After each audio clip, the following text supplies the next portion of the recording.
Hi everyone, सबसे पहले देखिए ये वाली वीडियो। मेरा साफ तौर पे कहना, ये हिंदुस्तान के अंदर जितने बड़े बड़े कोचिंग सेंटर्स हैं, ये सारे के बिल्कुल। सारे बंद होने चाहिए। दरअसल माफिया की जड़ ये है। इसमें भी आजकल हो गए हैं स्टार टीचर्स, yes. यूट्यूब वाले स्टार टीचर्स, जिनको कुछ जानना ना कौड़ी, कभी ब्लैक बोर्ड लेकर कुछ एक्सप्लेनर बनाते हैं, खाली व्यूज बटोरते हैं, उटपटांग ग्रैब्स लिखते हैं और उसके बाद से अपने आप को इतना महारथी समझने लगते हैं कि कुछ लोग उनको फॉलो करने लगते हैं उनके तमाशे की वजह से, और फिर वो जाकर जहां पर जो आता है वो बोलते हैं और उसके दम पर फिर वो पैसे वसूलते हैं, छात्रों से वसूलते हैं। ये सबसे बड़ी चिंता की बात है। ये जो एक्सप्लेनर बनाने वाले यूट्यूबर्स हैं और जो शिक्षक हैं उनमें फर्क है।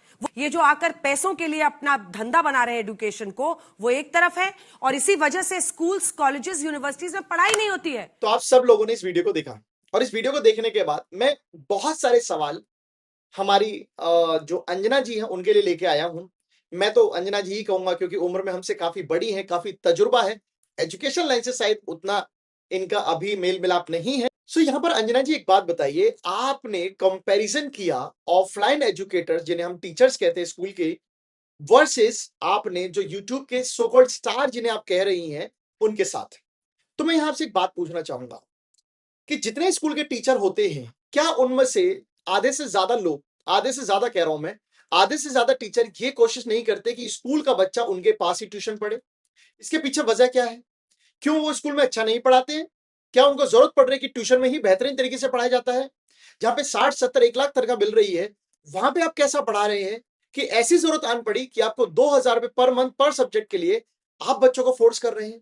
जिस समय मैं स्कूल में था, वहां पर उस स्कूल के जितने भी टीचर्स थे, लगभग टीचर्स जो है ऑफलाइन कोचिंग जिसे ट्यूशन सेंटर कहते हैं वो चलाया करते थे। इसमें फायदा क्या है? दोनों पार्टी का फायदा है। टीचर के लिए एक्स्ट्रा इनकम हो गई और बच्चे के लिए कुछ ऐसे क्वेश्चन मिल गए जो उसके एग्जाम में आने वाले थे और जिसका पता उसे पहले से चल गया। अच्छा, इस दौरान भी बहुत सारे बच्चे उनके पास नहीं जाते तो उनके रिजल्ट का कंपैरिजन आप देख सकते हो। तो ये तो है एक वो हिस्टोरिकल बैकग्राउंड जो ऑफलाइन टीचर, जो स्कूल के सारे टीचर्स की नहीं कह रहा हूं मैं, कुछ टीचर्स इस तरीके से करते थे। तो ये भी तो एक लीक है, ये भी एक एग्जाम को लीक कराने का तरीका है।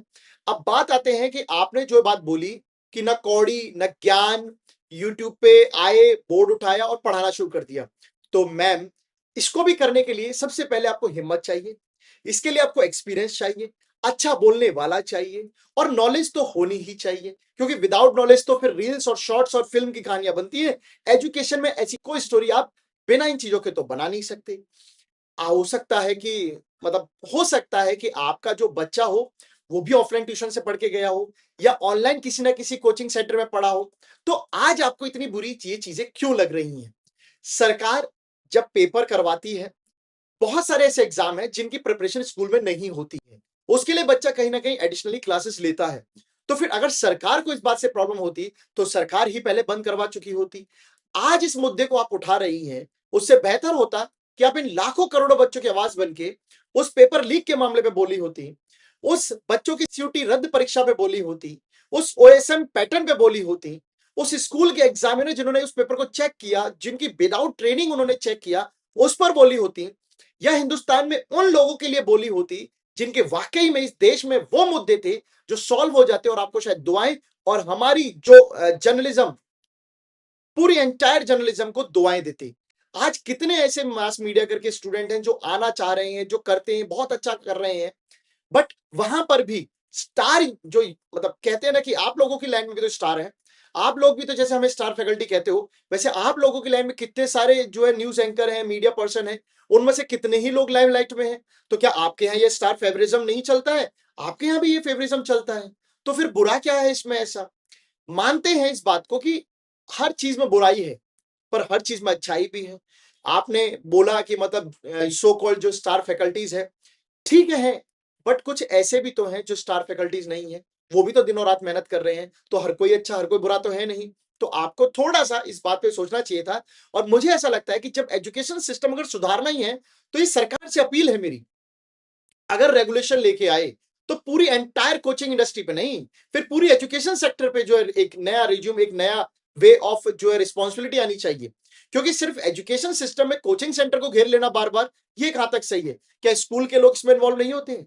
क्या स्कूल के ऐसे मैं बहुत सारे लोगों को जानता हूं जो बच्चों को पैसे मतलब लेकर उनसे पेपर पास करवा देते हैं। क्या ये नहीं होता है? 9th क्लास में कंपार्टमेंट है, 10th में जाने नहीं दे रहे, बट अगर पैसे दे तो 10th में आ गए। ये किस तरीके का सिस्टम है? सिर्फ एजुकेशन सिस्टम में बार बार ऑनलाइन को अपोज कर देना is not good. Online system आया क्यों ये समझिए। ऑफलाइन में कमियां थी इसलिए ऑनलाइन आया। स्कूल्स में टीचर अगर बहुत अच्छे से पढ़ाते तो शायद मेरे जैसे और मेरे बहुत सारे दोस्तों की जरूरत आज इस हिंदुस्तान की एजुकेशन सिस्टम को पड़ती ही नहीं। बट क्योंकि आपका इतना पुराना ट्रेडिशनल सिस्टम चला आ रहा है कि बीएड कीजिए, एमएड कीजिए, डीएलएड कीजिए, फिर टीचर बनिए। उस टीचर के पास क्या उतनी क्रिएटिविटी है? क्या उस टीचर के पास उतना तजुर्बा है? और सबसे बड़ी बात जिसे मैं पर्सनली मानता हूं, क्या इतनी एनर्जी है? क्या वो पैशन है बच्चों को पढ़ाने का? उनको भी पता है कि हम स्कूल में आए हैं, सैलरी मिल रही है, चल रहा है। नहीं मैम, हमारी लाइन में बड़ा स्ट्रगल है। हमें यहाँ पर अगर जरा भी अच्छा परफॉर्म नहीं करते, बच्चों के अगर लगता है कि बच्चों को नहीं ये टीचर हमसे कनेक्ट नहीं कर पा रहा है, तो हमें हटा दिया जाता है। ये लाइन है ऑफलाइन के स्टार और ऑनलाइन के स्टार के बीच का फर्क। ऑफलाइन में आप रिटायरमेंट पा सकते हो एक ही स्कूल से, एक ही ऑफिस से, ज्यादा 2 बदल लोगे, 3 बदल लोगे। बट हमारी ऑनलाइन फैकल्टीज में ऐसा कुछ भी नहीं होता है। सो आपने जो भी बोला वो आपके इंटेंशन के हिसाब से सही हो सकता है, बट सामने वालों टीचर्स ने क्या उसको परसीव किया वो बिल्कुल भी सही मैसेज नहीं है।